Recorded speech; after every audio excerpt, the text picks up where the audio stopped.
Test कैसे क्या चल रहे हैं तुम्हारे? टेस्ट होने वाले हैं आपके 1 तारीख से।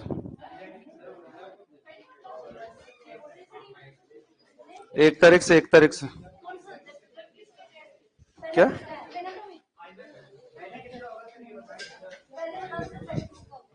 पहले किसका होगा? एनाटॉमी है ना?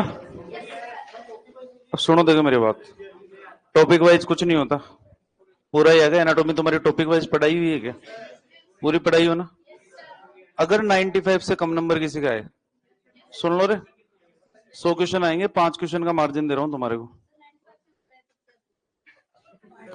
शाबाशी, शाबाशी है। क्या बोल रही है? पार्टी पार्टी तो देखेंगे फिर बाद में। अभी तो पहले मेरे को पता है तुम्हारे आएंगे नहीं, पता नहीं क्यों मेरे को तुम्हारे पे बहुत यकीन है। लेके आओगे 95? कौन कौन लेके आएगा? 4 जनों ने हाथ खड़ा किया। चलो तुम में से पार्टी लेना, कॉन्फिडेंस तो है कम से कम तुम्हारे अंदर। तो 5 क्वेश्चन का मार्जिन है, और 5 ध्यान रखना वो छोड़ने के लिए, गलत करके आने के लिए नहीं है। मतलब अगर हो तो छोड़ देना बस, बाकी 95 तो सही करके आने। क्या 90? नहीं नहीं, 95 ही रखेंगे। जनवरी नए साल का नया गिफ्ट, एनाटॉमी पेपर 10। जीटी में क्या है?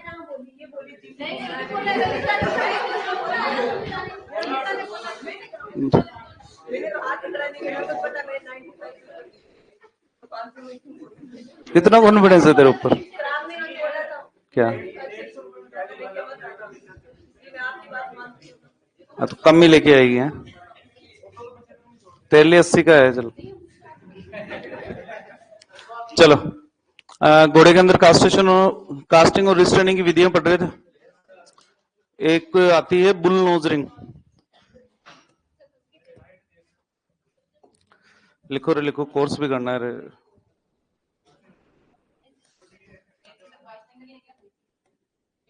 किसके अंदर? घोड़े में थोड़ी डालोगे यार, बुल के नाक में डालोगे। हेडिंग डालो बुल नोज रिंग।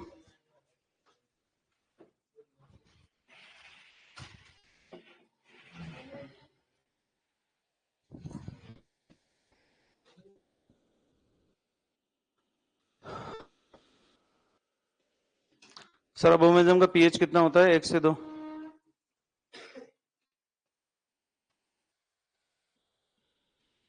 प्रेम गुजर कौन है? जो ऑनलाइन कैसे आ रही है?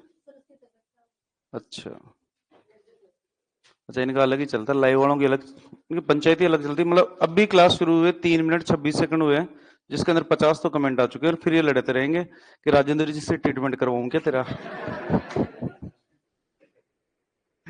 आज राजेंद्र जी आ रहे हैं अभी थोड़ी देर के अंदर, है ना? तो आज करवा ही देना तुम ट्रीटमेंट, जिसका भी करवाना। चलो कोई ना, लाइव वालों को कोई ट्रीटमेंट नहीं कर सकता इनका। एक ही क्वेश्चन पूछा जाता है, कौन सी एज के अंदर? 1 वर्ष की उम्र पर। लिखो इसके अंदर, बुल को नियंत्रण करने हेतु, बुल को नियंत्रण करने हेतु, बुल को नियंत्रित करने हेतु, बुल को नियंत्रित करने हेतु 1 वर्ष की आयु पर, बुल को नियंत्रित करने हेतु 1 वर्ष की आयु पर, 1 वर्ष की आयु पर उसकी नाक में, उसकी नाक में बुल नोज रिंग पहनाई जाती है। बुल नोज रिंग पहनाई जाती है। सिर्फ नियंत्रण के काम आएगी, और किसी काम नहीं आएगी, गिराने विराना नहीं कर सकते आप। एक आता है नोज पैग, ऊंट के अंदर सामान्य रूप से इसको गिरबान भी बोलते हैं। पूछा जाता है कितने साल की एज पर? 2 से 2.5 वर्ष। नेक्स्ट लिखो नोज बैग। कैमल में। विपिन सर ने तो 4 से 5 लिखवाया है। विपिन सर कौन है? विपिन विपिन मैंने पहली बार सुना, लिखा दिया होगा किसी। अबोमेजम के अंदर अगर बात करते हैं तो अबोमेजम के अंदर ऑक्जेंटिक या पैराइटल सेल्स पाई जाती है, जिसके कारण एचसीएल का स्रावण होता है। एचसीएल की उपस्थिति के कारण अबोमेजम का जो वातावरण होता है वो कैसा होता है? अम्लीय, और वो भी बहुत अधिक अम्लीय, 1 से 2। नेक्स्ट लिखो नोजपेग। लिखो ऊंट को नियंत्रित करने के लिए, लिखो ऊंट को नियंत्रित करने के लिए, ऊंट को नियंत्रित करने के लिए, ऊंट को नियंत्रित करने के लिए, ऊंट को नियंत्रित करने के लिए 2 से 2.5 वर्ष की उम्र में, सॉरी सर पवन सर, कोई बात नहीं, तो है ना, गए पवन सर। ऊंट को नियंत्रित करने के लिए 2 से 2.5 वर्ष की उम्र पर उसकी नाक में नोज पैग पहनाया जाता है। नोज पैग पहनाया जाता है।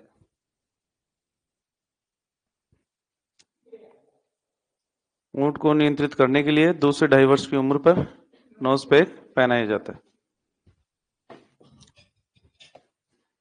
एक आता क्रेडल।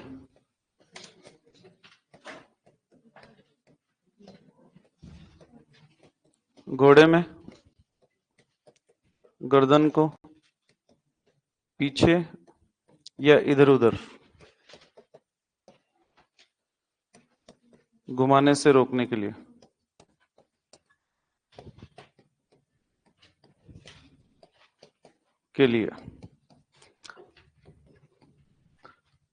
लकड़ी की जालीनुमा संरचना होती है।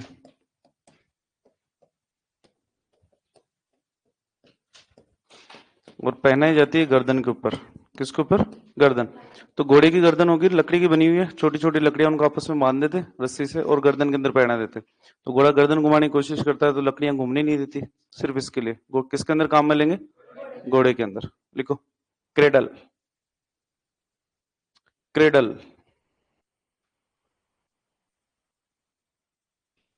लकड़ी की बनी जालीनुमा संरचना, लकड़ी की बनी जालीनुमा संरचना, लकड़ी की बनी जालीनुमा संरचना जिसे घोड़े की गर्दन पर पहनाया जाता है। लकड़ी की बनी जालीनुमा संरचना जिसे घोड़े की गर्दन पर पहनाया जाता है। लकड़ी की बनी जालीनुमा संरचना जिसे घोड़े की गर्दन पर पहनाया जाता है।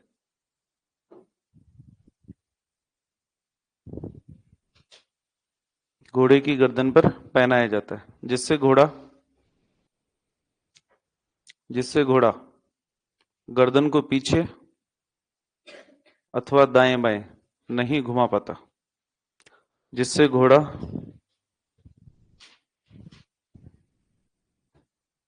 घोड़ा गर्दन को पीछे व दाएं बाएं नहीं घुमा पाता।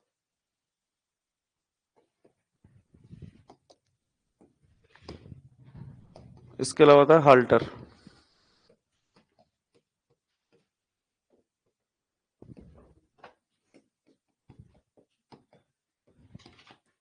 गाय भैंस ऊंट घोड़े में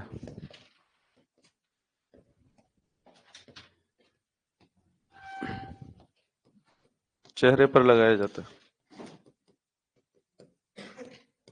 गाय भैंसों के अंदर देखा होगा कि एक रस्सी पहनाई जाती है मुंह के अंदर और पीछे कानों की तरफ से, सींगों के पीछे की तरफ होकर आती है ना? क्या बोलते हैं उसको? मोरी। उसको इंग्लिश में क्या बोलते हैं? लिखो गाय भैंस ऊंट घोड़े में। गाय भैंस ऊंट घोड़े में। गाय भैंस ऊंट घोड़े में चेहरा या मुंह बांधने के काम में लेते हैं। गाय भैंस ऊंट घोड़े में चेहरा या मुंह बांधने के काम में लेते हैं।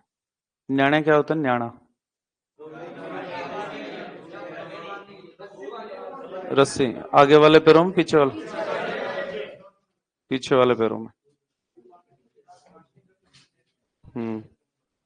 कास्टिंग यानी भैंसों के पीछे वाले पैरों में न्याणा बांधते हैं क्या कभी? आगे वाले में भैंसों में न्याणा बांधते हैं क्या कभी? पीछे वाला पैरों में कभी नहीं बांधते। भैंस गाय की दिक्कत है हमारी को। अच्छा, गाय गाय में क्यों बांधना, भैंस में क्यों नहीं बांधते? क्या? अच्छा, भैंस लात नहीं मारती, घुमा देती है। अच्छा, प्रॉब्लम है गाय के साथ में और भैंस के साथ में। भैंस की लात हमेशा क्या है ना, पीछे आती है, गाय की लात साइड में आती है। और आप दूध कहां पर बैठ के निकालते हो? तो उससे बचने के लिए अपन क्या बांध देते हैं, न्याणा, है ना। यार तुम्हारे को तो क्या ही काम में लेना है यार, अपने को ओनर है अपने पास में इस चीज के लिए, तो न्याणा वाणा बांध दे। चलो ठीक है, नाम याद रखना, ऊपर वाली दोनों इंपॉर्टेंट है, दोनों की एज भी याद रखोगे आप, है ना। ठीक है। हेडिंग डालो पशुओं की नस्लें। हेडिंग डालोगे पशुओं की नस्लें।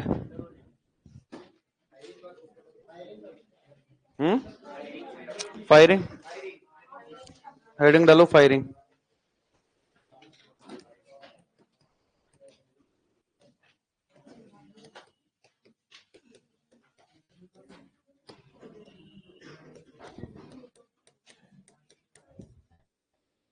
हेडिंग डालोगे फायरिंग या दागना।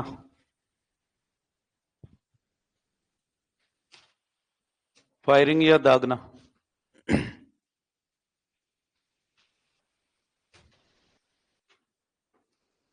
फायरिंग या दागना। देखा है कभी? सामान्य भाषा में इसको जैसे गांव के अंदर डाली देना या डाम देना भी बोलते हैं, है ना। कुछ नहीं करते, एक लोहे की रोड होती है, उसको गर्म करते हैं, त्वचा पे चिपका देते हैं बस इसको, है ना। सीधी सीधी लाइनों के रूप में भी हो सकती है इस टाइप की, या फिर क्रॉस के अंदर भी हो सकती है, कैसे भी कर देते हैं वो। क्यों? क्यों करनी है? क्या हो जाती है? हड्डी फ्रैक्चर हो जाती है, तो ऐसे जलाने से एक जगह कैसे रह जाएगी?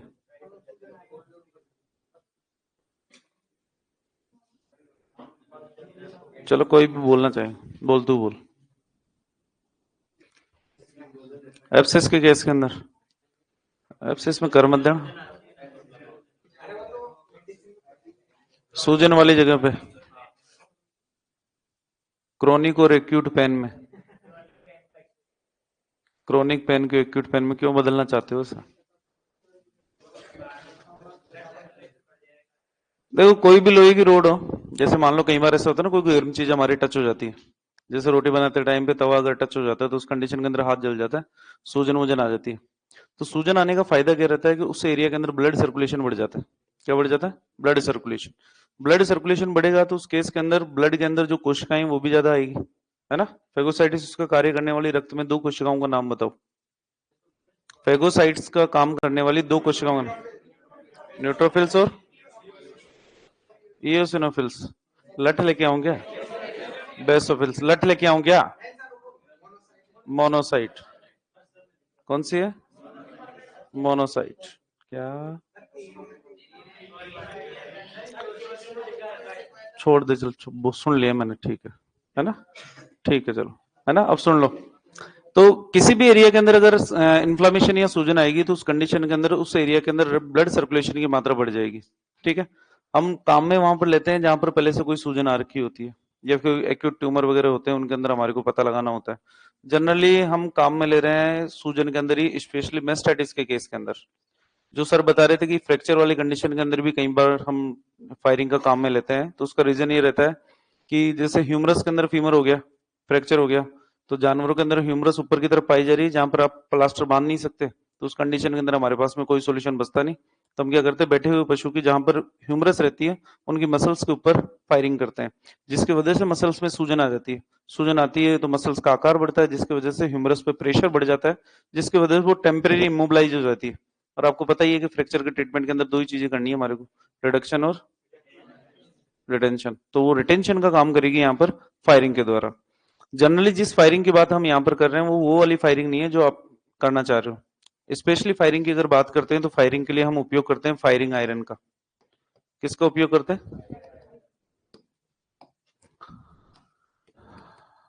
गर्म लोहे की छड़ से त्वचा को विभिन्न गहराई तक जलाना।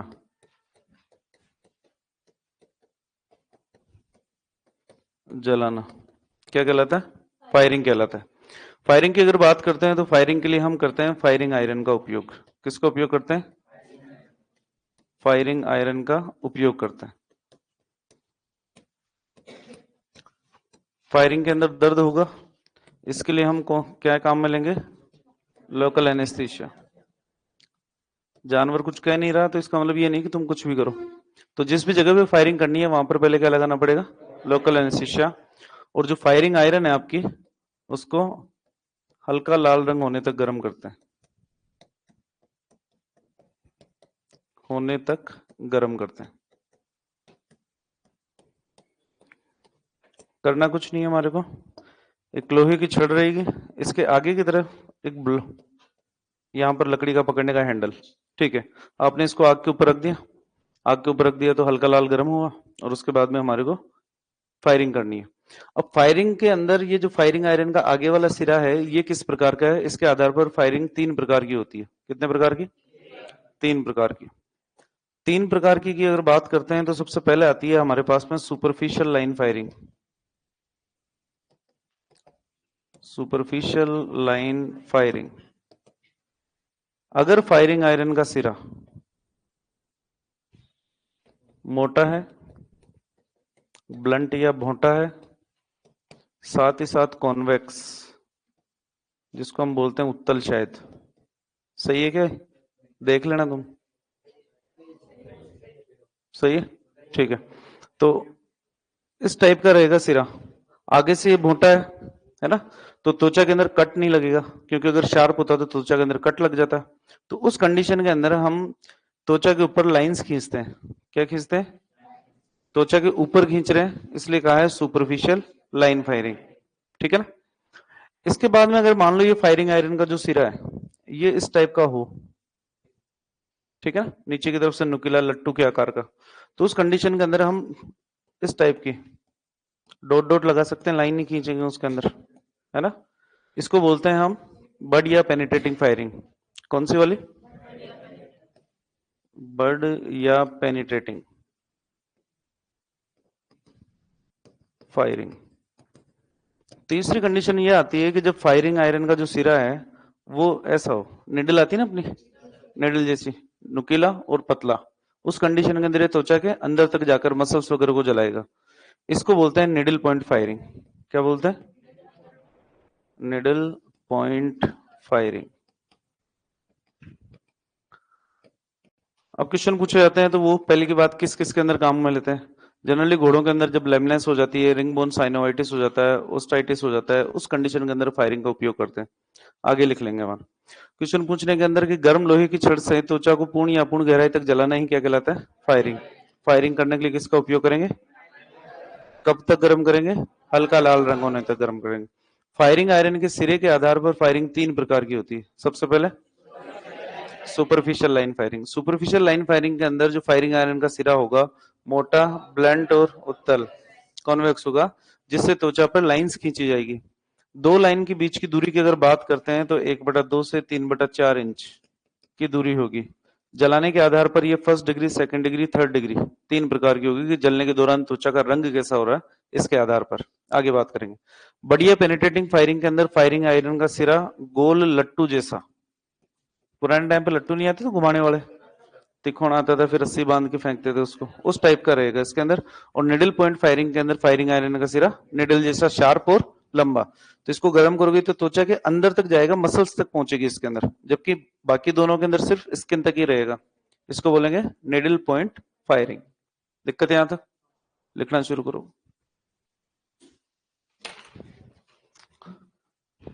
हेडिंग डालिए फायरिंग, लिखो। किसी गर्म लोहे की छड़ से, देखो किसी गर्म लोहे की छड़ से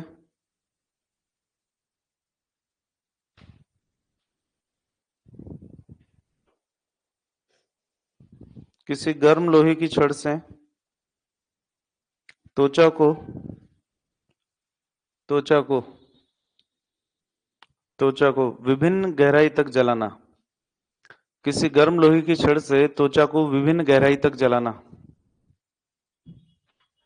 किसी गर्म लोहे की छड़ से त्वचा को विभिन्न गहराई तक जलाना।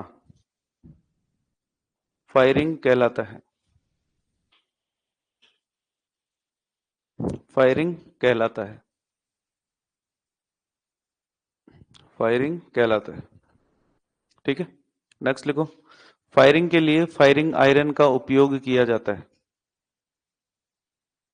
फायरिंग के लिए फायरिंग आयरन का उपयोग किया जाता है। फायरिंग के लिए फायरिंग आयरन का उपयोग किया जाता है। फायरिंग के लिए फायरिंग आयरन का उपयोग किया जाता है, जिसे फायरिंग के लिए फायरिंग आयरन का उपयोग किया जाता है, जिसे जिसे हल्का लाल रंग होने तक गर्म करते हैं। जिसे हल्का लाल रंग होने तक गर्म करते हैं। जिसे हल्का लाल रंग होने तक गर्म करते हैं। ठीक है, नेक्स्ट लीचो। फायरिंग से पूर्व फायरिंग से पूर्व फायरिंग से पूर्व उस स्थान पर फायरिंग से पूर्व उस स्थान पर लोकल एनेस्थीसिया स्थानीय निश्चेतक काम में लेते हैं। फायरिंग से पूर्व उस स्थान पर लोकल एनेस्थीसिया स्थानीय निश्चेतक काम में लेते हैं। लोकल एनेस्थीसिया काम में लेते हैं। ठीक है, नेक्स्ट लिखो। फायरिंग आयरन के सिरे के आधार पर फायरिंग आयरन के सिरे के आधार पर फायरिंग आयरन के सिरे के आधार पर फायरिंग आयरन के सिरे के आधार पर फायरिंग तीन प्रकार की होती है। फायरिंग आयरन के सिरे के आधार पर फायरिंग तीन प्रकार की होती है। तीन प्रकार की होती है।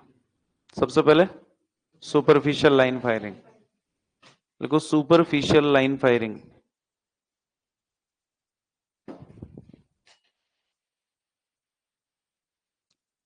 Superficial line firing superficial line firing superficial line firing लिख लिया? देखो इधर,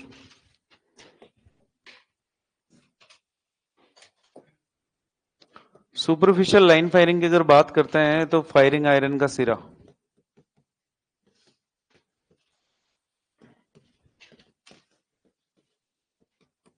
मोटा, ब्लंट, कॉन्वेक्स, जिसको आप उत्तल भी बोलते हो, और स्मूथ होता है। इसे त्वचा पर रेखाओं के रूप में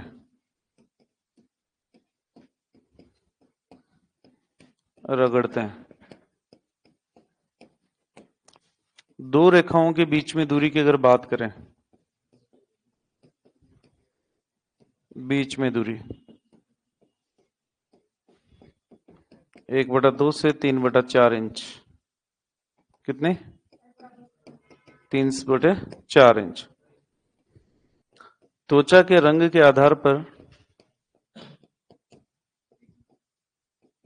पर सुपरफिशियल लाइन फायरिंग तीन प्रकार की। कितने प्रकार की? तीन प्रकार की। तीन प्रकार के अंदर सबसे पहले बात करते हैं तो फर्स्ट डिग्री, सेकंड डिग्री और थर्ड डिग्री।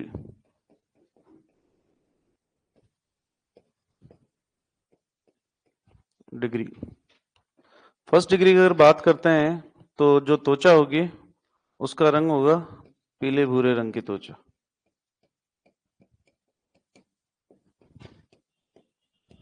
सेकंड डिग्री के अंदर सोने जैसा पीला रंग आएगा।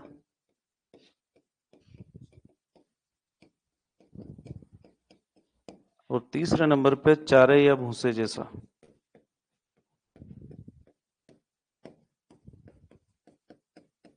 रंग आपको देखने को मिलेगा किसके अंदर? सुपरफिशियल लाइन फायरिंग के अंदर।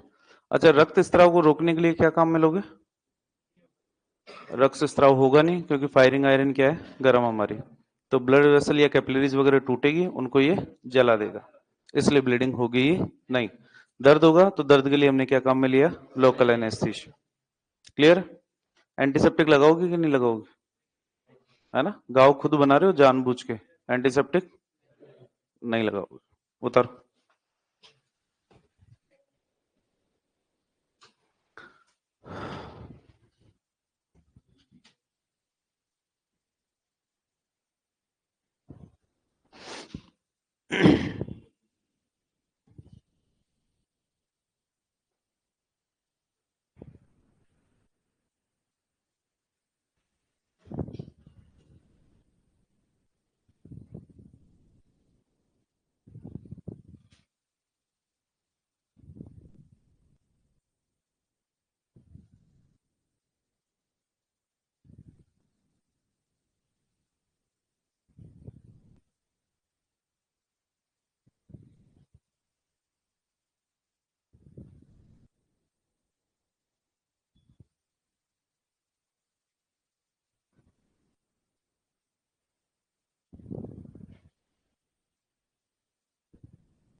सारी की सारी बातें किसके लिए? Superficial line firing. अच्छा, करते कहां पर है? हिप रीजन, शोल्डर रीजन, नेक पे नहीं करते, बैक पे करते हैं। यहां पे कर सकते हैं इसको। लिखो स्थान, गर्दन पे नहीं करनी है हमारे को, शोल्डर। क्या? अच्छा, फ्लो फ्लो में आ गया वो। रोक के रखो थोड़ा। क्या कह रहे हो ललिता? अच्छा, सेम टू यू।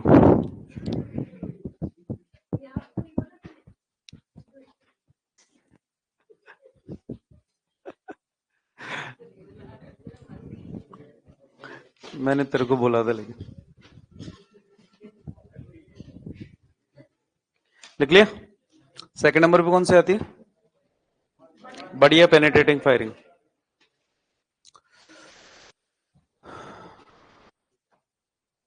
बढ़िया पेनिट्रेटिंग फायरिंग सेकंड नंबर पे।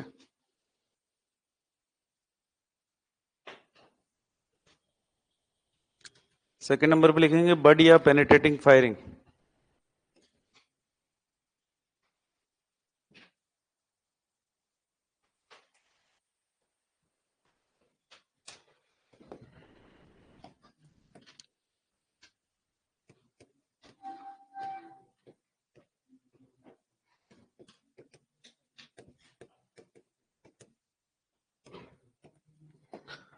बढ़िया पेनिट्रेटिंग फायरिंग की अगर बात करते हैं तो फायरिंग आयरन का सिरा,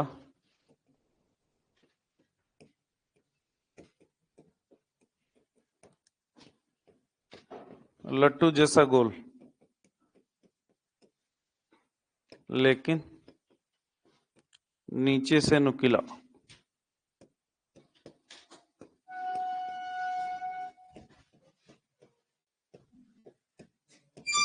नुकीला होता है।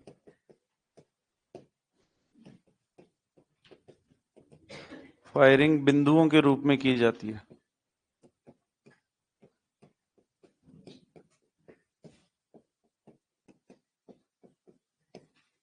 बिंदु मतलब पॉइंट्स, डॉट डॉट, इस रूप में करेंगे। तीसरे नंबर पे अगर बात करते हैं तो हमारे पास में आती है नेडल पॉइंट फायरिंग।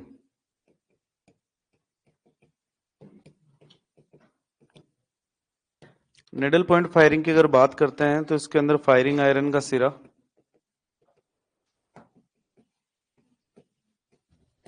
सिरा लंबा तथा नुकीला, निडल जैसे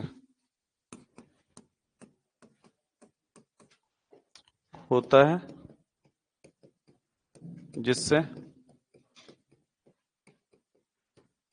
गहराई पर स्थित ऊतकों को जलाया जा सके।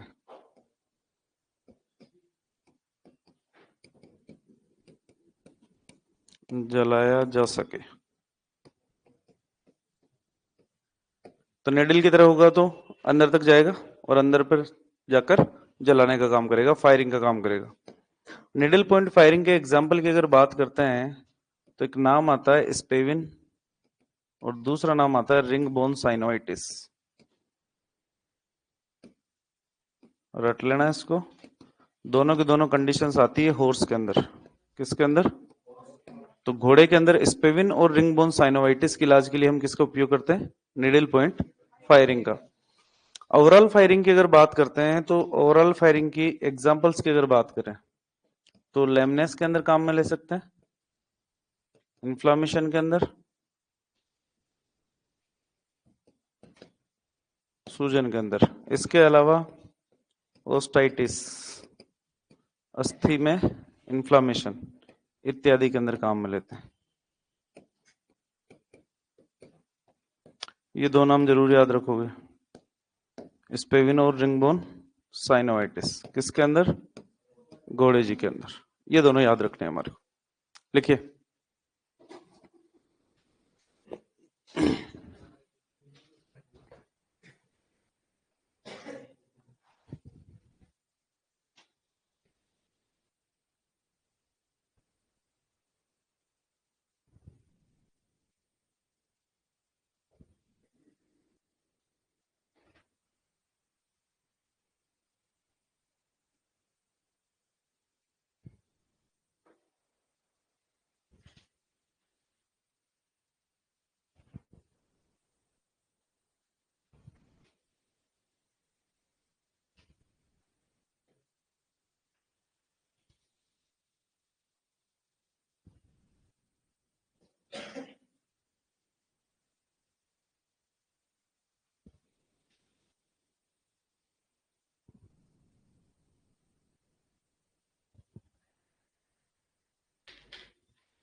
बातें नहीं रहे।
इस पे भी नहीं है।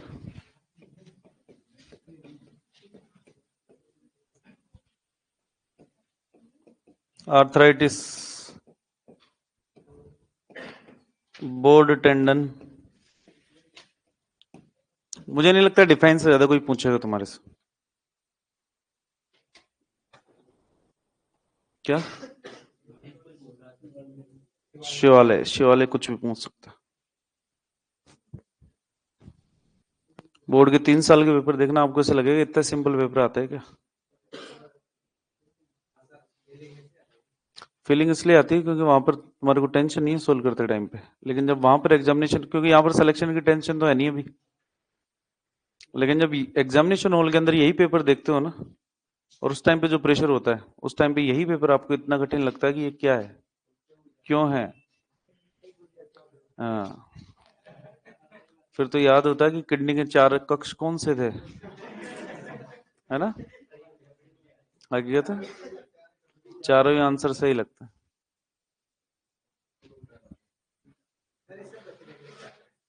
कुछ नहीं करना।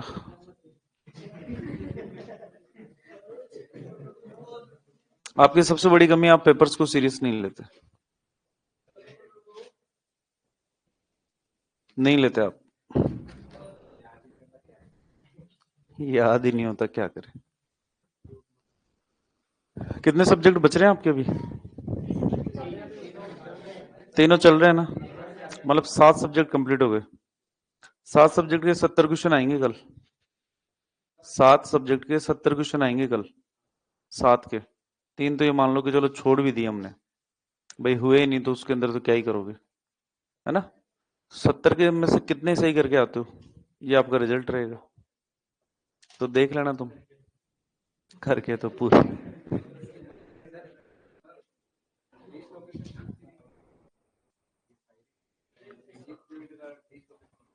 डिसलोकेशन के अंदर फायरिंग करोगे नहीं इसके अंदर। डिसलो डिसलोकेशन जब आएगा तो उसके अंदर वही रिडक्शन वाला काम करेंगे अपन। तो वहां पर तो डिसलोकेशन हुआ है तो उसका इसके अंदर आप एंटी इंफ्लेमेटरी वगैरह देखो, ठीक हो जाएगा। लेकिन डिसलोकेशन के अंदर पहले नॉर्मल पोजीशन में लेके आओ उसको, रिडक्शन के अंदर वापस तो वो आप लेके आओगे तब आएगा, ऐसे थोड़ी आ जाएगा। हाँ, हाँ तो वो लाओगे तब आएगा, ऐसे नहीं आएगा। लिख लिया। फायरिंग यहां पर होती है, हेडिंग डालोगे पशुओं की नस्लें।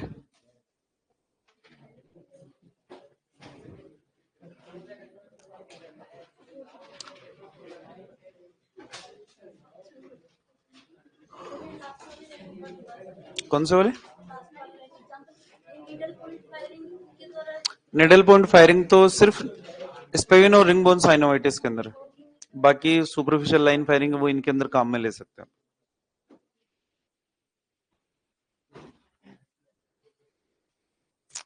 हेडिंग डालोगे पशुओं की नस्लें, ब्रीड्स ऑफ एनिमल्स। हाँ हो जाएगा रे, बड़ी जल्दी तुम्हारे को एलपीएम खत्म करनी है ना, कल क्लास लगाएंगे तुम्हारी 5 घंटे की, जेनेटिक्स के बाद में तो।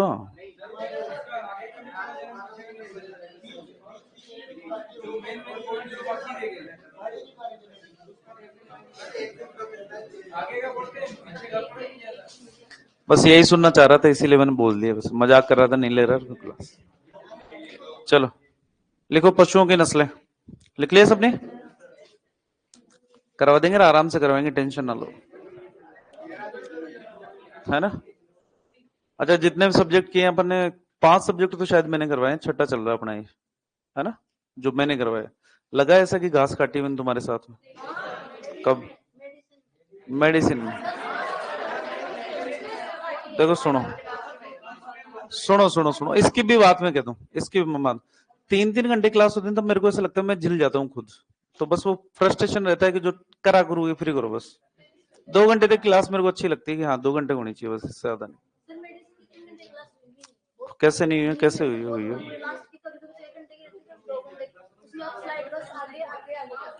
वो तुम्हारे को इसलिए लगता था क्योंकि मैं स्लाइडें ज्यादा भर देता था मनीष जी की तरह, और फिर तुम उतारते रहते, टीपते रहते थे, टीपते रहते थे, टीपते रहते। तो ज्यादा कुछ था नहीं तो उसके अंदर, अब मैं क्या लिखवाता? कॉमन नेम लिखवा दिए तुम्हारे को, 1-2 लक्षण लिखवा दिए, पॉजिटिव एजेंट, बस। तो फिर और तो क्या था, समझाने की बात थी।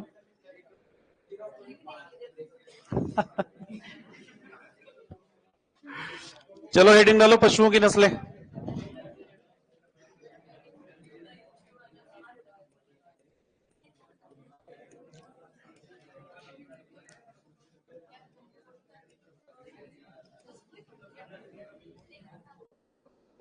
अच्छा मेडिसिन के अंदर पता है ना तुम कहाँ पे बैठते थे? कहाँ पे? ऊपर वाले हॉल पे, जहां पर कितने बैच बैठते थे? 3 बैच। तो मेरे को पता ही नहीं होता तुम्हारी क्लास में क्या हो रहा है। अब जब इतने से बैठे रहते हैं तो मेरे को पता रहता है कौन क्या कर रहा है, मेरे को तभी इंटरेस्ट आता है। जब मेरे को पता नहीं था कि तुम्हारे को मतलब नहीं है मेरे से, तो मैं भी ज्यादा मतलब नहीं रखता तुम्हारे से, सीधी सी बात है। हाँ तो वर्ड काम में लिया, ब्रीड या नस्ल, क्या मतलब है इससे? वाह, दोनों मैंने मैंने इसीलिए दोनों बोल दिए, पहले तुम हिंदी इंग्लिश करोगे। ब्रीड या नस्ल से क्या मतलब है?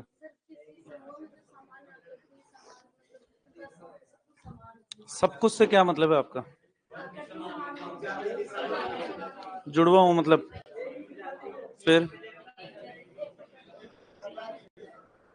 एक ही प्रजाति के, तो फिर स्पीसीज ही बोल दो ना, उसको ब्रीड क्यों बोल रहे हो आप? एक जाति समान हो फिर। बैठ जा रे, बैठ जा। अरे इधर इधर तू, इधर मेरे पास आ जा, इधर कॉपी लेके आ तेरी।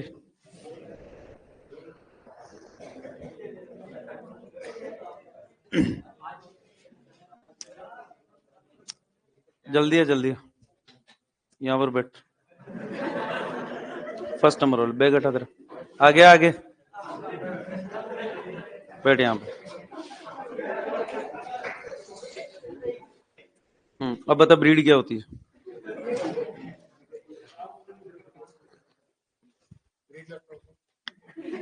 वो तो मैंने लिख दिया ना, नस्ल और ब्रीड एक ही चीज है। कहना क्या चाहते हो?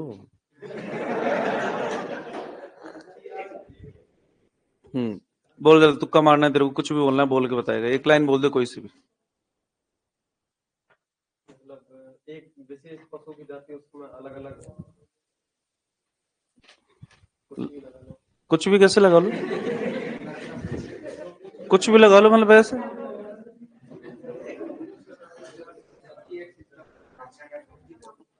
उत्तक क्या होता है? उत्तक टिश्यू, उत्तक या टिश्यू क्या होता है? उत्तक क्या होता है ये पूछना चाह रहा था मैं। क्यों? हाँ, पानी पिलाओ भाई इसको। हाँ, ये थोड़ा सा पानी पी तो भाइयों को पिला के आ रहा था, अब तू पी पहले। बोल उत्तक क्या होता है? बोल रहे हो तो घबराने जैसी क्या बात है? तुम्हारे को थोड़ी लग रहा है तो। हाँ बोल। पीछे तो बहुत बोलता रहता है तू ऐसे तो। नहीं नहीं, मेरे को पता है तू नहीं बोल। मैंने कहा ना। चल, ब्रीड क्या होती है, काम की बात करो ना यार तुम। चाय खत्म होने वाली है वैसे।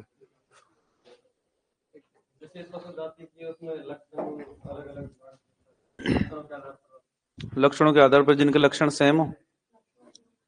लक्षण से मतलब जैसे खाने के लक्षण सेम हो, तो क्या गाय भैंस भेड़ बकरी एक ही ब्रीड के हो सकते हैं क्या? क्योंकि सब चारा खाते हैं, सबके अंदर फर्मेंटेशन होता है, सबके अंदर किण्वन, वही जीवाणु, वही रूमन रेटिकुलम, ओमेजम, अबोमेजम। बोल सकते हैं क्या?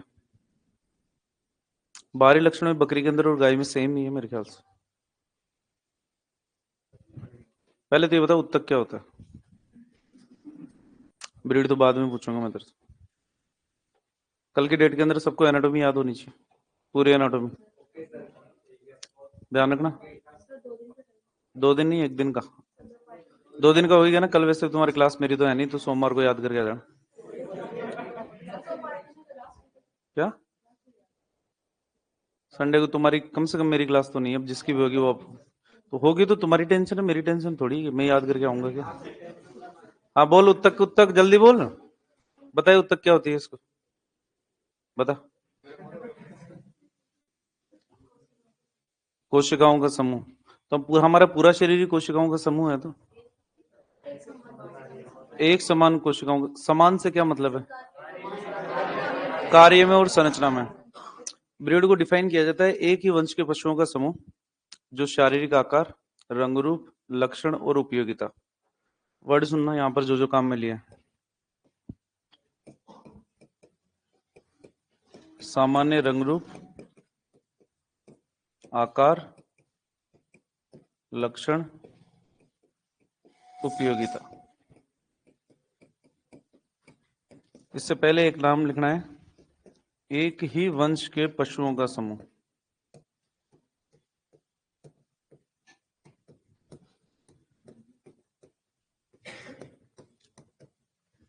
यानी कि ऐसे पशुओं का समूह जो सामान्य रंग रूप, आकार, लक्षण और उपयोगिता, क्या क्या उपयोग ले सकते हो, इसके अंदर अगर समान होगा, तो उन पशुओं के समूह को हम क्या बोलेंगे? ब्रीड, नस्ल। जैसे गिर की बात कर लेते हैं, नाम सुना होगा आपने? ठीक है, कलर कैसा है? लाल, करीब करीब सबका। बल्जिंग फोरहेड सबके अंदर पाया जाएगा, दूध देने वाली ही होगी। अगर इसकी तुलना करें हम किससे, मान लो थार पारकर से ही कर लो। थार पारकर का रंग कैसा? शारीरिक लक्षण अलग हो गए इसके, सामान्य रंग रूप अलग हो गया, उपयोगिता तो चलो ठीक है कि वही है ना? तो डिफाइन करने की जब बात आएगी तो हम कहेंगे कि एक ही वंश के पशुओं का समूह जो सामान्य रंग रूप, आकार, लक्षण और उपयोगिता में एक समान होता है, ऐसे पशुओं के समूह को ही हम क्या कहते हैं? लिखो डिफाइन।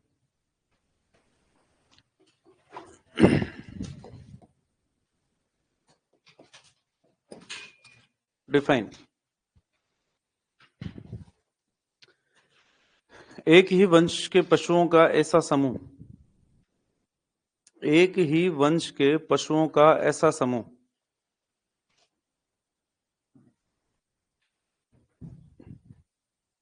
एक ही वंश के पशुओं का ऐसा समूह,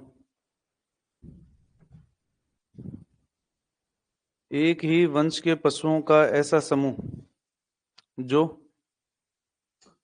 जो सामान्य रंग रूप, जो सामान्य रंग रूप, कोमा शारीरिक आकार, शारीरिक आकार, कोमा लक्षण तथा उपयोगिता।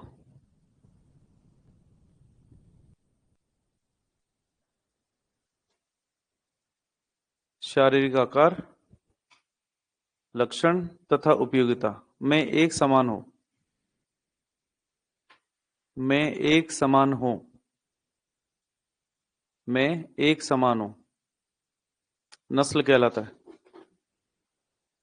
एक ही वंश के पशुओं का ऐसा समूह जो सामान्य रंग रूप, शारीरिक आकार, लक्षण तथा उपयोगिता में एक समान हो, क्या कहलाएगा? नस्ल कहलाएगा। हेडिंग डालोगे गाय की नस्लें।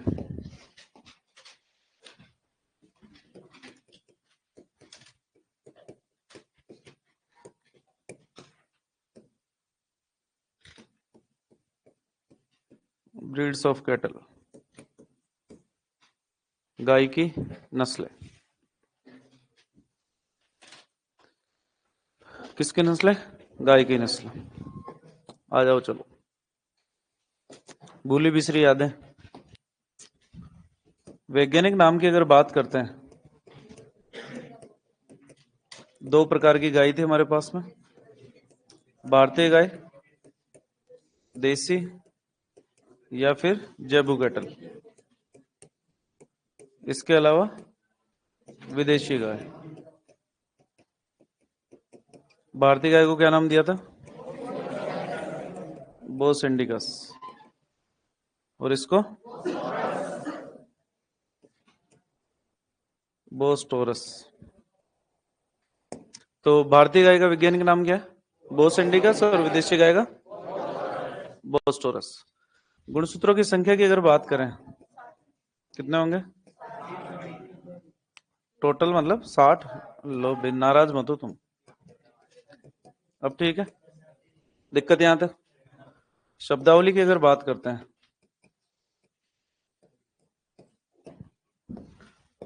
बात करते हैं वयस्क नर की, क्या कहेंगे? बुल। वयस्क मादा,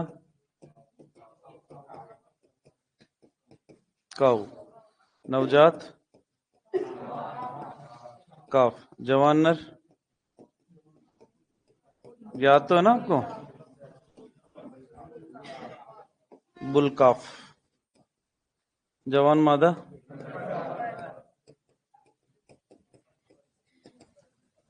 हीफर काफ।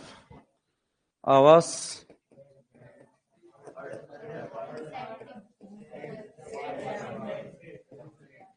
शेड या बाण। और समूह को क्या बोलेंगे? हर्ड। बधियाग्रत नर की अगर बात करते हैं तो नर। दो नाम लिखे थे, बुलक और स्टेयर। बुलक किसके लिए था? कृषि कार्य। और मांस उत्पादन के लिए? मांस उत्पादन के लिए। बधियाग्रत मादा जानते हो, आवाज बेलोइंग। क्या कहलाएगी? मांस क्या कहलाएगा? बीफ। ड्रेसिंग प्रतिशत बताओ। 49 किसका होता है? 49 बकरी का। इसके अलावा act of पार्चुलेशन,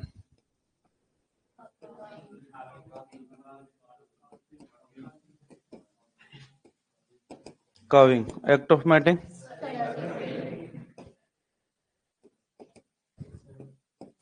serving. Gestation period की अगर बात करें तो 9 माह।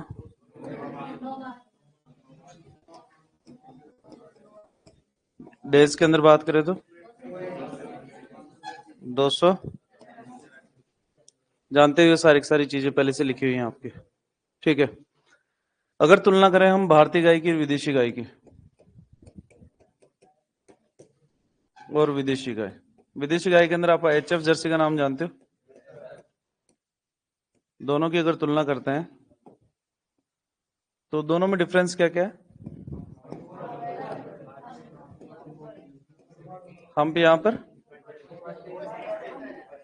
पर दूसरा। अरे गैस स्टेशन पे दिखेगा क्या तेरे को? यहां पर माइनस। और स्विंग इसमें पाए जाएंगे, इसमें अनुपस्थित होंगे। फिर सिंह का आकार यहां पर छोटे मान सकते हो, बस पाए तो जाएंगे ना। चलो कोई ना। तापमान सहन करने की क्षमता,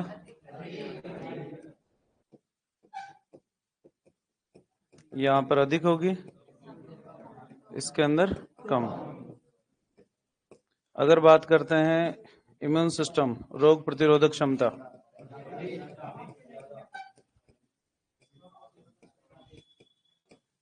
वो यहां पर क्या मिलेगी? अधिक, यहां पर कम। तो शारीरिक रूप से देखा जाए तो मेन डिफरेंस हम्प और ड्यूलप का है, जो हमारे अंदर पाया जाता है हमारी देसी ब्रीड्स के अंदर और विदेशी ब्रीड्स के अंदर नहीं पाया जाता। ठीक है, तो ये बेसिक डिफरेंस है। एनबीजीआर का नाम तो सुना ही है आपने, पूरा नाम बताओ। NBAGR।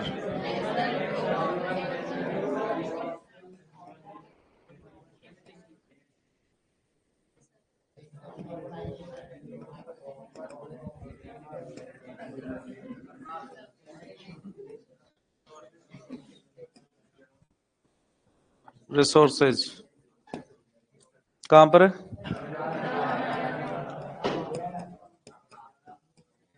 करनाल, हरियाणा। हिंदी में नाम बताओ इसका, हिंदी में नाम।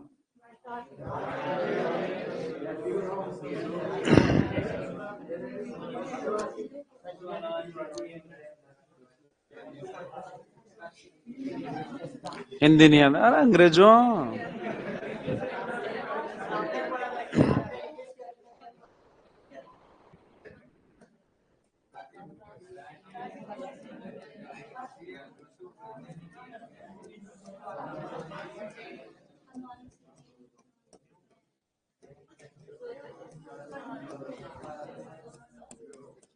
राष्ट्रीय पशु आनुवंशिक एवं संसाधन ब्यूरो। एनबीजीआर बेसिकली नस्लों को रजिस्टर करने का काम करता है। एनबीजीआर द्वारा कुल पंजीकृत नस्लें कितनी है? कितनी है बताओ?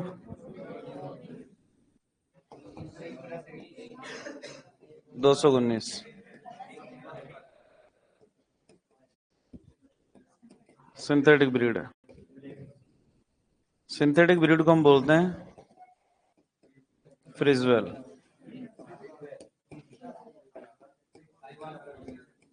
किसके क्रॉस से बनी है? साहिवाल। चलो क्वेश्चन सुन लो अब एक बार, है ना। एनबीजीआर द्वारा कुल पंजीकृत नस्लें 220। कितनी है? एनबीजीआर द्वारा भारतीय नस्लों की संख्या 219। फ्रिजवेल बेसिकली एक क्रॉस ब्रीड एनिमल है जिसको एनबीजीआर ने भी रजिस्टर्ड किया है और इसको एज ए देश की पहली सिंथेटिक ब्रीड के रूप में रजिस्टर्ड किया है ना। तो टोटल नस्लों की अगर देखा जाए, देसी नस्लों की, तो वो रजिस्टर्ड की है 219। कितनी है? 219। और एक नस्ल कौन सी? सिंथेटिक वाली। तो अगर देसी नस्लों की बात कर रहा है तो 219, और अगर टोटल की बात कर रहा है तो 220। पूछा जाएगा हमारे से, गाय की कुल पंजीकृत नस्लें 200। लठ लेके आओ रे। 220 तो सभी पशुओं की है, इनके अंदर से गाय की कितनी है? 53 नस्ल किसकी रजिस्टर्ड है? गाय की। भैंस की 20। आगे बात करेंगे। दिक्कत यहां तक? उतारना शुरू करो। डेवलप गर्दन के नीचे की तरफ जो लटकता हुआ रहता ना, गल कंबल। तो मेरे को भी थोड़ी सी हिंदी इतनी आती है।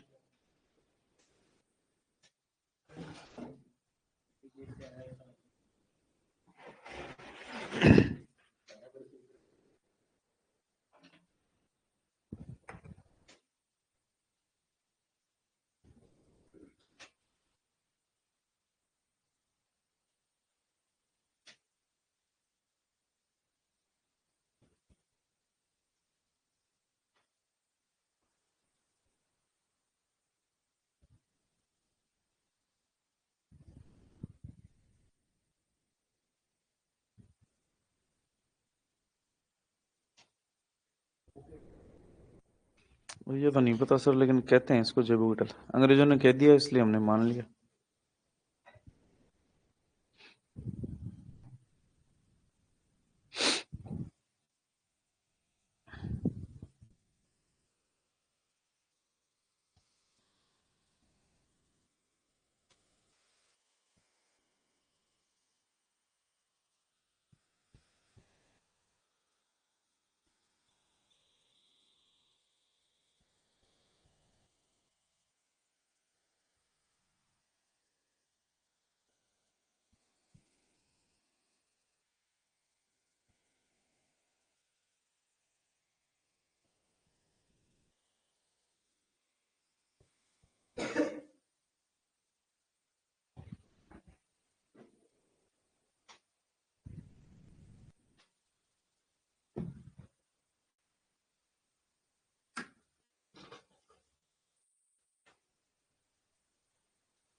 इधर आ गया, तू भी आ जा, इधर आ जा।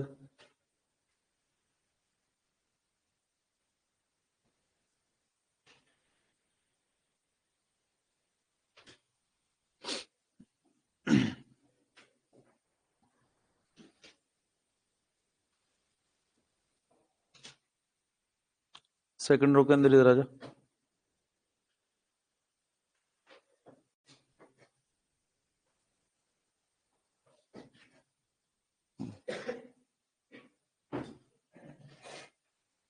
बैठ जा यहीं पे। दिख रहा है अब? नहीं दिख रहा? लिख, पूरा लिख।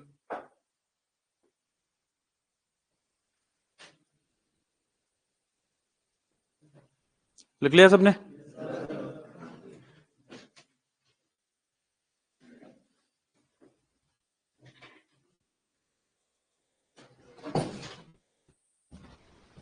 फर्क में ही अगर बात करते हैं हम यहाँ पर,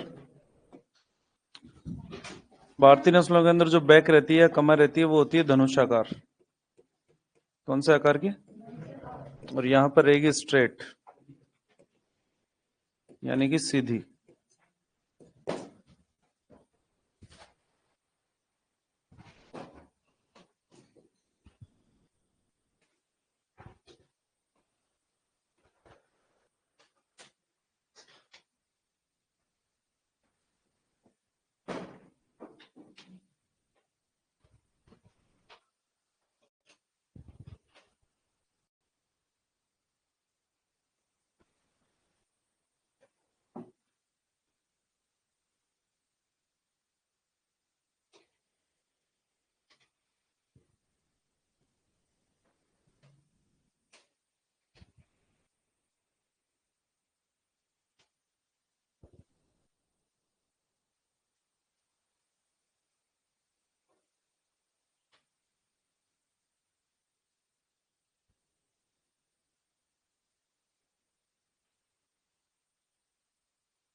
तुम्हारे बैच का नाम क्या है?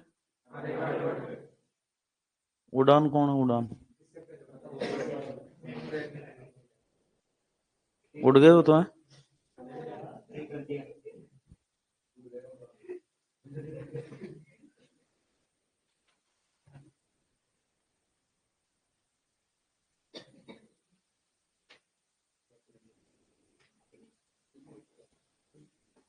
ये मत सोचो उड़ गया, वो तुम्हारे को उड़ाने को तैयार बैठा हो। तो यहाँ पर लिखने में लग रहे हो, वो दिमाग के अंदर बैठा रहे। उनसे आगे ही हो तुम। अपने आप को पीछे समझते क्यों हो तुम?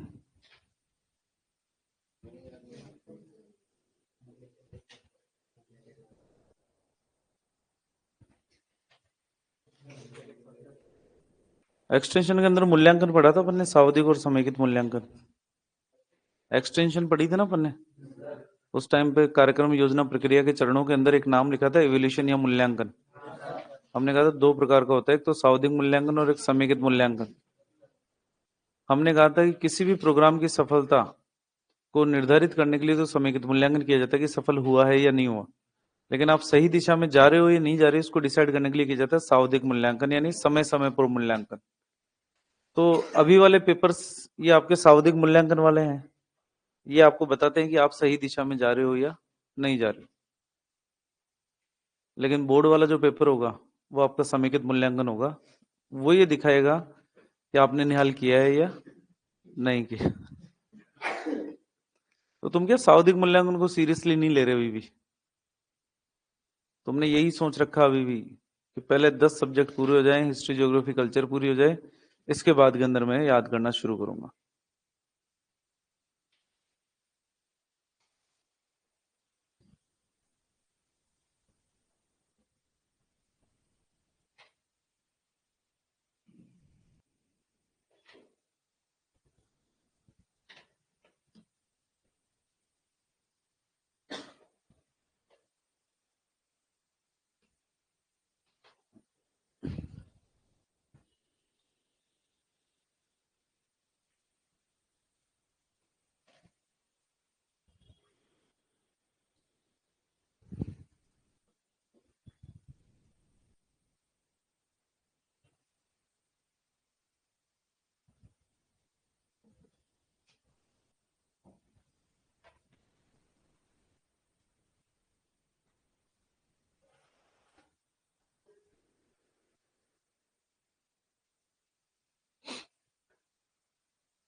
लिख लिया सबने?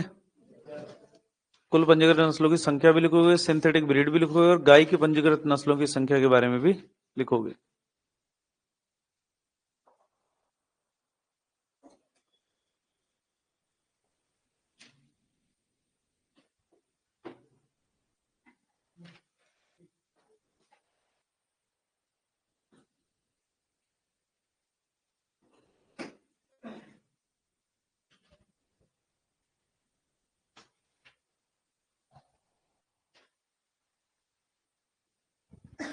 सोमवार को एनाटॉमी पूरी याद होनी चाहिए आपको, ध्यान रखना।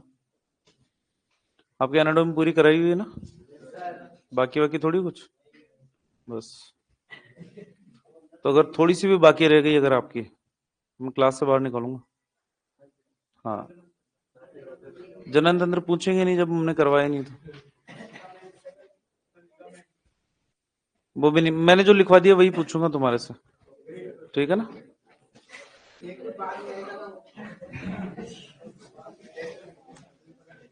चलो, अगर बात करते हैं वर्ल्ड की, तो वर्ल्ड में सबसे ज्यादा गाय कहां पर पाई जाती है? भारत में। लट लेके आओ रे। ब्राजील के अंदर। किसमें? गाने याद आ रहे तुम्हारे को? देखो उधर, विश्व में सर्वाधिक संख्या में गाय, गाय की अगर बात करते हैं तो वो मिलती है हमारे को ब्राजील के अंदर। भारत के स्थान की अगर बात करते हैं, वो आता है सेकंड। कौन सा आता है? भारत में सर्वाधिक गाय की अगर बात करते हैं,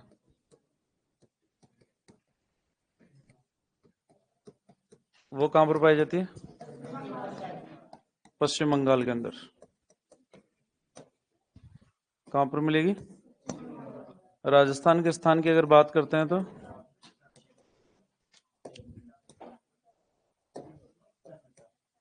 राजस्थान का स्थान वो कौन सा होगा? कौन सा? छठा के चौथा? सिक्स्थ। राजस्थान में सर्वाधिक की अगर बात करें तो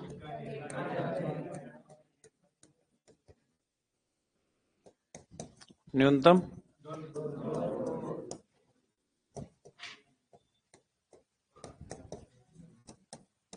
धौलपुर के अंदर। कहां पर? धौलपुर के अंदर। क्लासिफिकेशन ऑफ कैटल की अगर बात करते हैं, उपयोगिता के आधार पर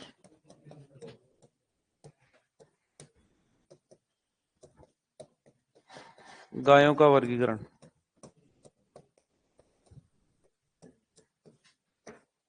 गायें होती है तीन प्रकार की। कितने प्रकार की?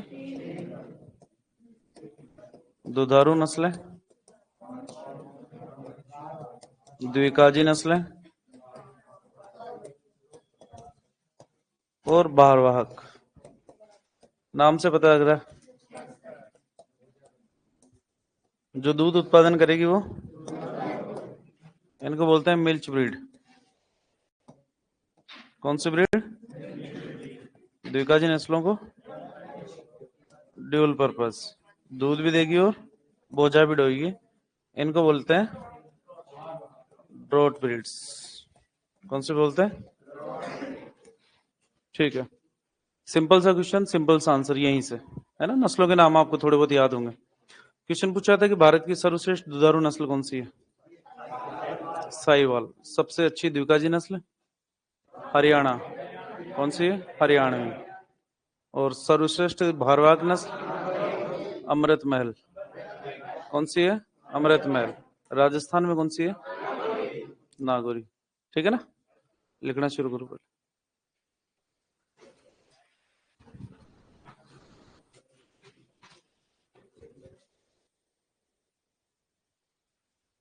लिखिए।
मेरे से ही बोलते हैं।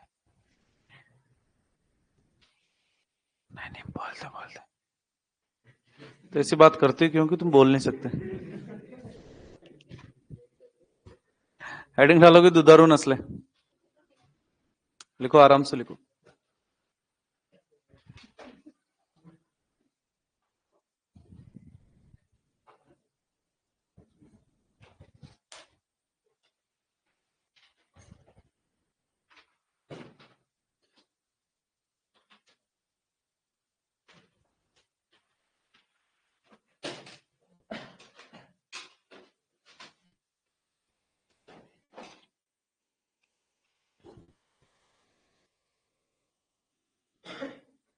हेडिंग डालोगे दुधारू नस्लें।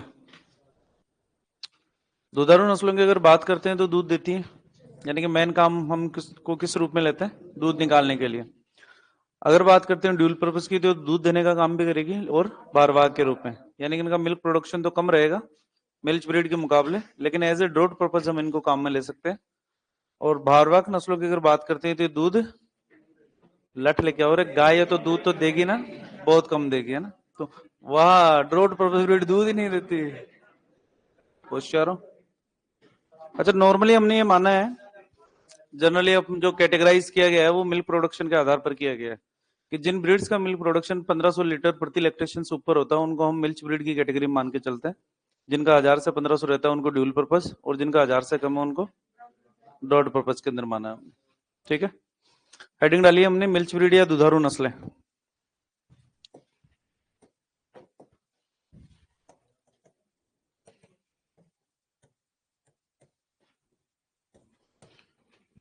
मिल्क ब्रीड के अंदर जानते हो तुम सबसे पहले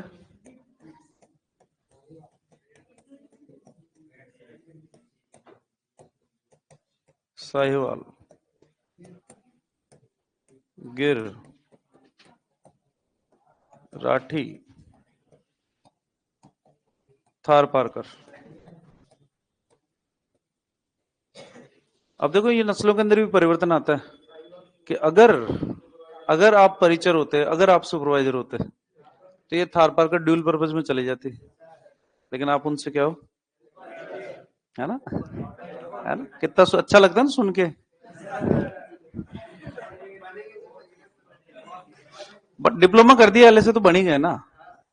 बट डिप्लोमा करते ही आपके पास में डिप्लोमा किस नाम का है इसे, बस, और क्या, कोई नहीं पूछे।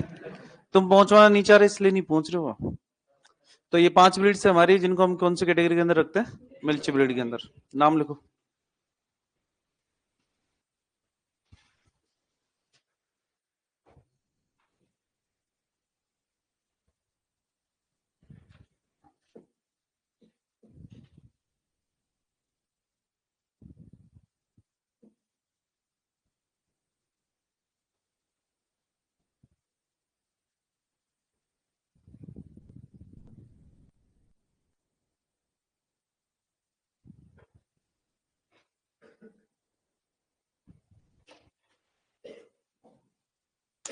सेकंड नंबर पे कौन सी आएगी,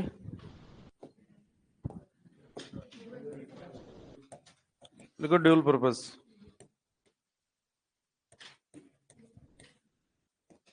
लिखते जाओ नाम। कांकरेज, मेवाती, अंगोल, नीमाड़ी, डांगी,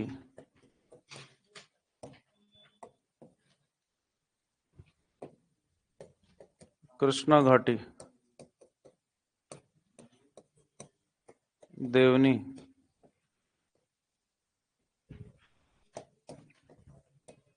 सिरी। ले भाई, हरियाणवी, होते थे।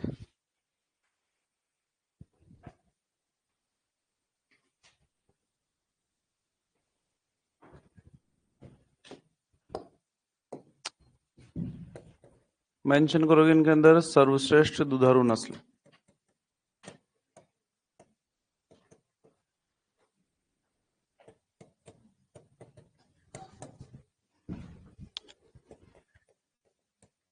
सर्वश्रेष्ठ द्विकाजी नस्ल।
ब्रॉड ब्रीड्स की अगर बात करते हैं तो सबसे पहले मृदमहल है, फिर नागौरी, खिल्लारी, कंगायम, हैलीकर, बेचोर, पंवार, बरगुर, गंगातीरी।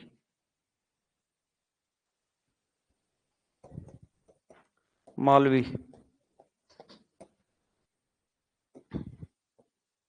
सर्वश्रेष्ठ की अगर बात करते हैं, भारत की सर्वश्रेष्ठ कौन सी है? और राजस्थान की सर्वश्रेष्ठ?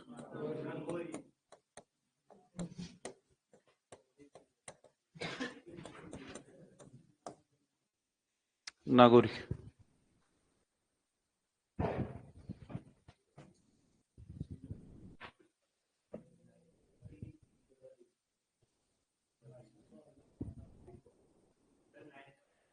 क्या?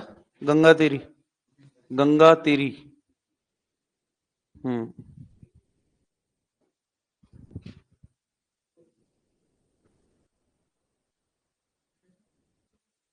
क्या? बेचोर। पहले अमृतमहल है, फिर नागौरी, खिल्लारी, कंगायम, हैलीकर, बेचोर, पंवार, बरगुर, गंगातीरी, मालवी। ड्यूल पर्पज के अंदर है कांकरेज, मेवाती, अंगोल, निमाड़ी, डांगी, कृष्णा घाटी, देवनी, सीरी, हरियाणवी।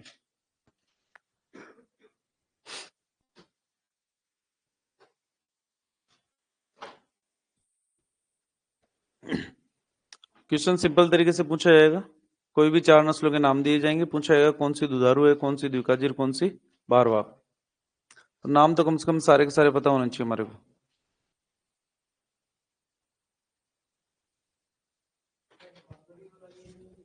क्या सर? सांचोरे भी नई नस्लों के अंदर रजिस्टर्ड हुई है, कांकरेज से निकली है। लो भाई, सांचोरी भी लो आप।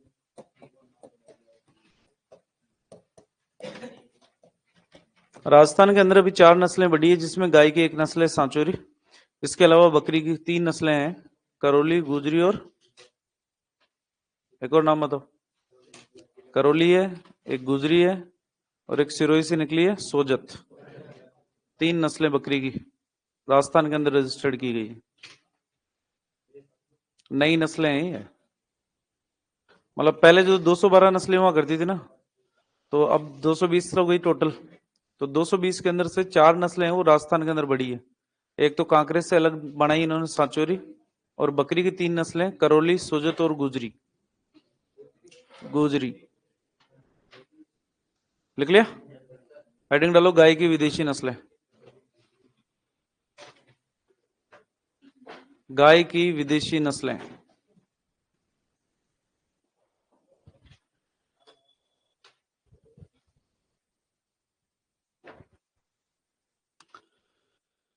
गाय की विदेशी नस्लें।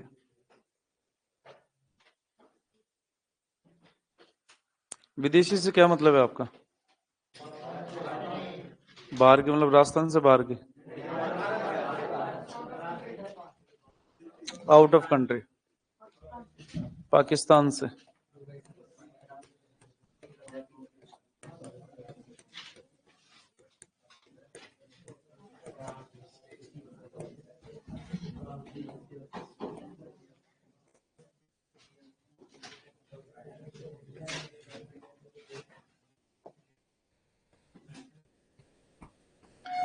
हेडिंग डालो गाय की विदेशी नस्लें, नाम बताते जाओ।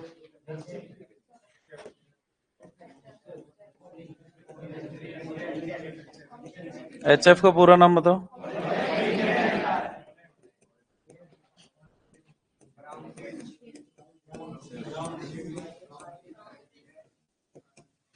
ब्राउन स्विस,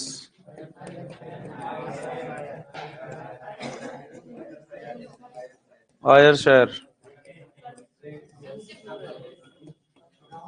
गन्शी, और बताओ। रेडेन, और बोलो। बस हो गई।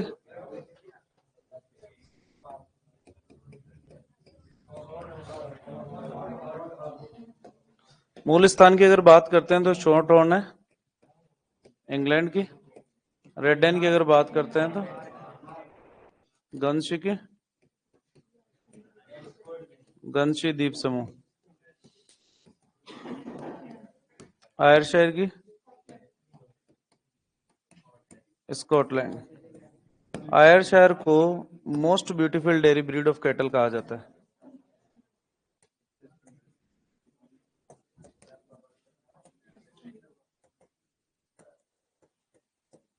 Dairy breed of cattle. Brown Swiss कहाँ की है? स्विट्जरलैंड। और एचएफ नीदरलैंड।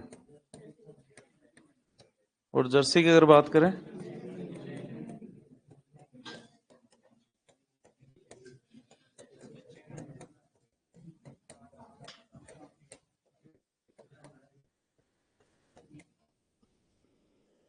ध्यान रखना विदेशी नस्लों के अंदर और क्रॉस ब्रीड संकर नस्लों में फर्क होता है। ये विदेशी प्योर नस्लें हैं, प्योर यानी कि किसी के साथ में भी इनकी क्रॉस ब्रीडिंग कराई गई नहीं है।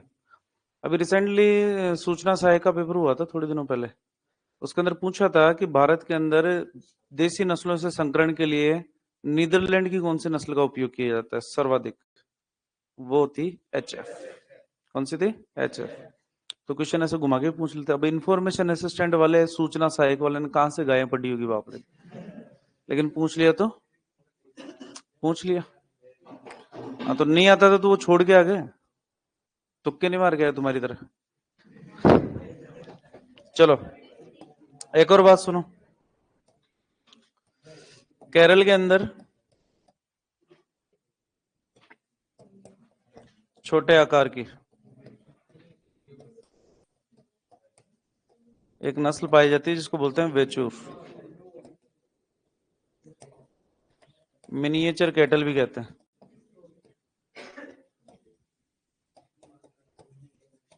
बातें नहीं रहे।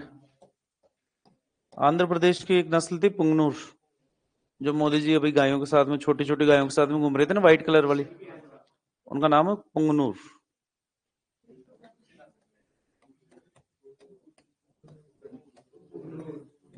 आंध्र प्रदेश की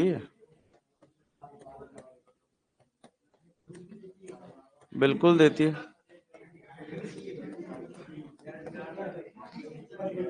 मोदी जी घनी फोटो खिंचा रहे थे इसके साथ, तो पूछ ले, अगर करंट के अंदर पूछ ले, क्योंकि पशुपालन से संबंधित है तो ध्यान रख लेना।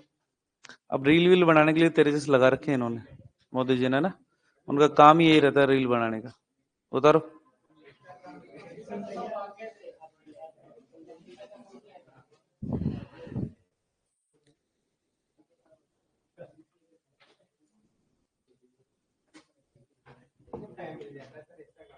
किसको? आपको लगता है कि मोदी जी इंस्टाग्राम चलाते होंगे?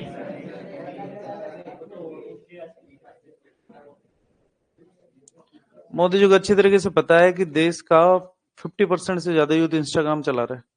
उसने बंदे रख रखे हैं जो इंस्टाग्राम हैंडल यूज करते हैं, चलाते हैं, रील्स बनाते हैं, डालते हैं। मोदी जी को पता है कि ट्रेंडिंग क्या है अभी, है ना। राम राम भाई सारिया ने। मोदी जी बुला लेते हैं, अगले को लगता है कि मेरी पब्लिसिटी हो रही है, जबकि पब्लिसिटी मोदी जी की हो रही है। तो वो वाली बात है, और कुछ नहीं। मैनिपुलेट कैसे किया जाता है ये सीखना चाहिए नेताओं से आपको।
आज लाइव वाले बहुत शांत चल रहे हैं, क्या चक्कर है? अच्छा, इनका ट्रीटमेंट तो नहीं हो गया कहीं?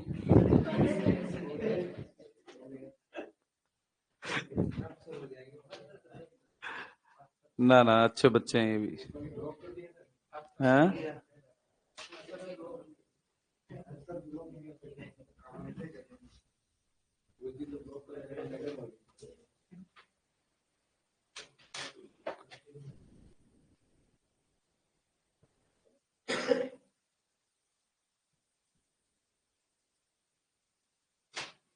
लिख लिया? हेडिंग डालो, गाय की संकर नस्लें, क्रॉस ब्रीड ऑफ कैटल।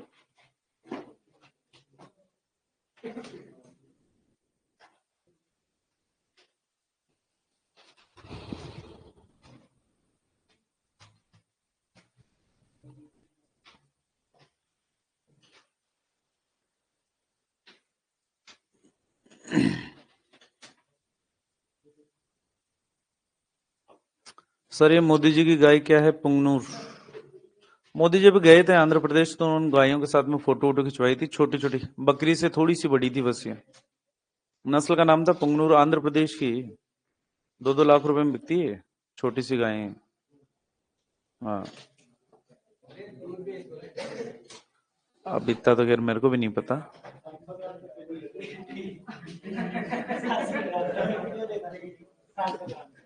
मैंने भी वीडियो ही देखा था, मेरे को कौन सा मोदी जी साथ लेके थोड़ी गए थे मेरे को।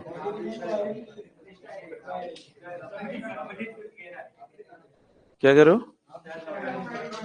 नहीं नहीं, अपने नहीं है इंस्टा इंस्टा। ये तो तुम्हारे जैसे क्या है ना कि अखबार अखबार के अंदर छाप देते हैं, है ना, न्यूज के अंदर जब आती है तो कभी गलती से जैसे टाइम मिल जाता है तो अखबार देख लेता हूँ, तो फिर वेटनरी रिलेटेड होती है तो एक बार तो देख ही लेते हैं कि क्या चल रहा है। तो फिर यूट्यूब तो होता ही है सबके पास, तो यूट्यूब बता देता है फिर हमारे को क्या चल रहा है।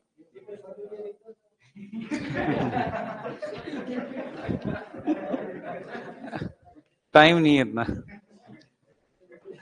लिखो, गाय की संकर नस्लें। यही काम बच रहे हैं मेरे पास में ना।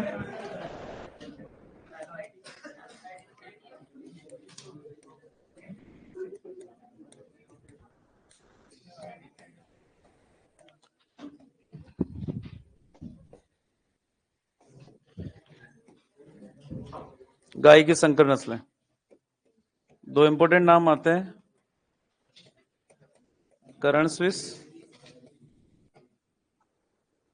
करण फ्रीज। इसके बाद में तीसरा नाम आता है फ्रिजवेल।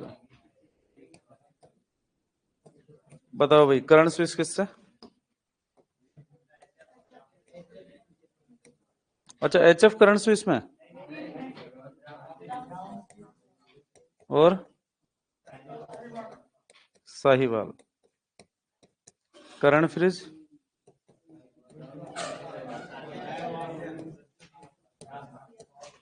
फ्रिजवेल की एचएफ और साहिवाल। अच्छा, इसके अंदर मेल कौन रहेगा और फीमेल कौन रहेगा? एक्सोटिक जो रहेगी वो हमेशा मेल रहेगा, और इंडिजिनस जो रहेगी वो हमारी फीमेल। क्यों भाई, आप फीमेल क्यों नहीं काम में लेते हो? आप क्रॉस ब्रीडिंग के अंदर आप हमेशा एक्सोटिक का मेल काम में क्यों लेते हो? आप फीमेल काम में लो ना। क्या रहता है? टेम्परेचर, और अच्छा, नर के लिए अलग वातावरण और गाय के लिए, मादा के लिए अलग वातावरण। दूध उत्पादन के जो जीन होते हैं ना, वो मेल के अंदर ही होते हैं, फीमेल में नहीं होते। इसीलिए जेनेटिक्स के अंदर एक लाइन कही जाती है, sire is the 50% of herd. Herd कि अगर आपके पास में 100 गायें हैं और एक ब्रीडिंग बुल है आपके पास में, तो उस ब्रीडिंग वैल्यू, बुल की वैल्यू आपकी आधे गायों के बराबर है ना, डेयरी के अंदर। ये कहा जाता है। क्यों? क्योंकि दूध उत्पादन के जो जीन है वो किसके ऊपर आएंगे? मेल के ऊपर। इसीलिए जब अपन बात करते हैं प्रोजनी टेस्टिंग की या फिर सिलेक्शन ऑफ एनिमल्स के अंदर, तो सिलेक्शन ऑफ एनिमल्स के अंदर उन पशुओं का सिलेक्शन किया जाता है जिनका मिल्क प्रोडक्शन ज्यादा होता है, और उन पशुओं को, फीमेल्स का बेसिकली, और उनकी फिर हम ब्रीडिंग करवाते हैं उन्नत नस्ल वाले सांड के साथ में, यही करवा के, है ना। तो इसीलिए करवाते हैं ताकि उससे जो प्रोजनी पैदा होगी वो क्या करेगी? ज्यादा प्रोडक्शन वाली होगी।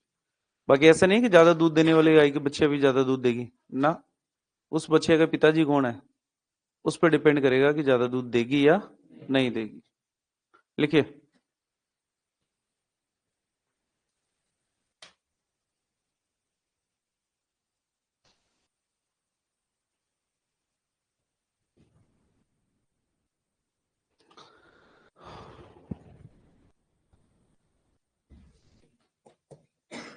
एक जमैका होप है, जर्सी और Sahiwal.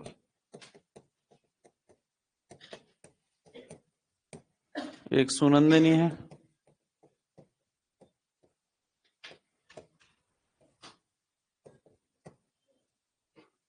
Local non डेस्क्रिप्ट cattle. Cross करवाया एचएफ से, क्रॉस करवाया जर्सी से, क्रॉस करवाया ब्राउन स्विस से। ब्राउन स्विस, तब जाकर हमारे को क्या प्राप्त हुई? सुनंदिनी।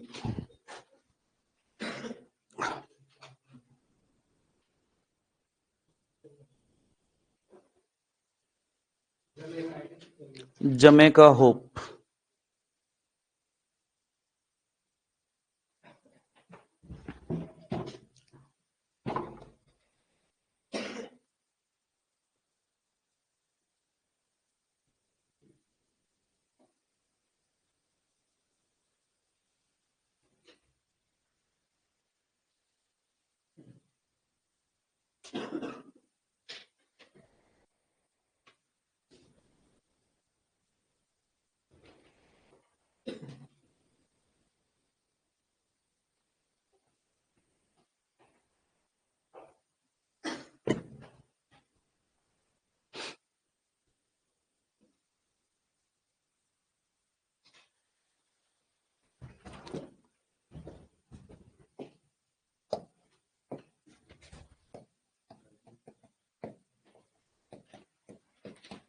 भारत की सर्वप्रथम क्रॉस ब्रीड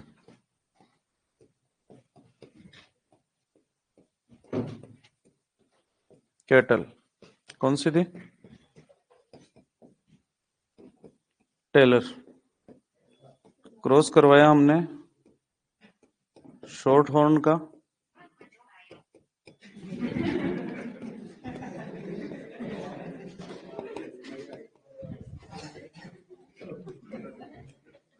नॉन डेस्क्रिप्ट कैटल्स किस चीज पे है?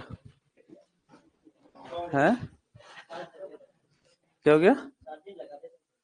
अच्छा, चार्जिंग लगाते हैं तो बोलता है।